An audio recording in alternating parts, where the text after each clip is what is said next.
నేను పేపర్ చదువుతూ ఉన్నాను, మా వారు వింటూ ఉన్నారు కారులో. ఎప్పుడు అది అలవాటే. కారులో కూర్చున్న తర్వాత ఒక్కొక్క పేపర్ నేను చదువుతూ ఉంటే ఆయన వింటూ ఉంటారు. ఓకే. జనరల్గా ఆ రోజు కూడా నేను అలాగే చదువుతూ అసలు ఎక్కడున్నాము, ఎక్కడ క్రాస్ అయినాము అని కూడా నేను చూడలేదు. సడన్గా ఒక సౌండ్ రావడము, కారు ఆగడము, తర్వాత వెంటనే వెనక ఉండే సెక్యూరిటీ అతను ఇంకొక ఆఫీసర్ వచ్చి దానిలోకి తోసుకొని ఎక్కేసాడు. అంటే మేమిద్దరం వెనకాల ఉన్నాము, డోర్ తీసి నెట్టి ఎక్కేసాడు. వెళ్ళు వెళ్ళు అన్నాడు. వెళ్ళేదేంటో అర్థమేంటో అసలు ఏం అర్థం కాలేదు.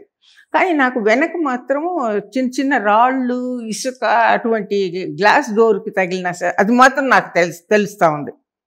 మా కార్కి ఓకే. జంప్ చేసేసినాడు డ్రైవర్. స్పీడ్ పెంచు అన్నాడు వెనక సెక్యూరిటీ. అతను కూర్చొని కూడా లేదు, డోర్ కూడా క్లోజ్ చేయలేదు. అలా ఆల్మోస్ట్ కొంచెం నిల్చున్నట్టుగానే.